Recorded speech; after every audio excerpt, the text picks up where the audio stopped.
First విడతలో బోత్సా రోజా Peddireddy TDP target. TDP కూటమి అధికారంలోకి వచ్చింది. గత ప్రభుత్వ వైఫల్యాల మీద మంత్రుల నుంచి ముఖ్యమంత్రుల దాకా మాట్లాడుతున్నారు. ప్రత్యేకించి అవినీతి అక్రమాలు ప్రతి మంత్రిత్వ శాఖలోనూ చోటు చేసుకున్నాయని కూడా అంటున్నారు. ఈ నేపథ్యంలో గత ప్రభుత్వంలో మంత్రులుగా పనిచేసిన కొంతమంది విషయంలో టీడీపీ ప్రయారిటీ బేసిస్ లో టార్గెట్ చేసిందని అంటున్నారు. అందులో మొదటి విడతలో రోజా, బోత్సా, పెద్దిరెడ్డి ఉన్నారని అంటున్నారు. వీరి మీదనే ఇప్పుడు ఆరోపణలు కూడా టీడీపీ నుంచి ఎక్కువగా వస్తున్నాయని అంటున్నారు.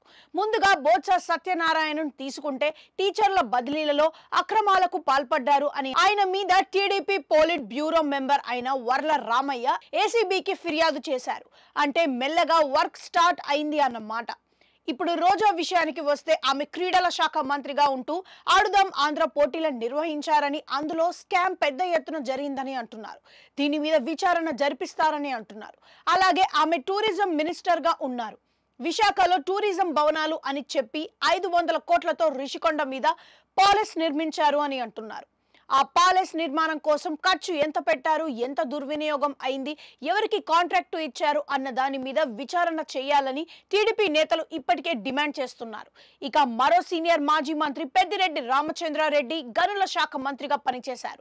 ఆయన ఆ శాఖను చూసినప్పుడు అవినీతి విచ్చలవిడిగా సాగిందని ఆరోపణలు టీడీపీ నేతలు చేస్తున్నారు. దాంతో పెద్దిరెడ్డి విషయంలో కూడా గట్టిగానే బిగించాలని చూస్తున్నారు.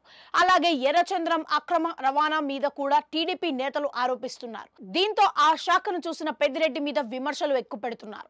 మొత్తం మీద చూసుకుంటే ఆ ముగ్గురి మీద టార్గెట్ పెట్టారని అంటున్నారు. వీరి తరువాత వరుసలోని మిగిలిన శాఖలను చూసిన మాజీ మంత్రుల విషయానికి వస్తారు అని అంటున్నారు. ఇదిలా ఉంటే 100 కోట్ల బడ్జెట్ తో ఆడుదాం ఆంధ్ర నిర్వహించామని, అది క్రీడల శాఖ ఆధ్వర్యంలో చేయలేదని రోజా అంటున్నారు. 100 కోట్లతో చేసిన దానిలో 100 కోట్ల అవినీతి ఎలా జరిగిందని అంటారని ఆమె ప్రశ్నిస్తున్నారు. మొత్తం మీద బోత్సా, రోజా, పెద్దిరెడ్డిల విషయంలో కూటమి ప్రభుత్వం దూకుడు మీదనే ఉంది అని వార్తలు వస్తున్నాయి.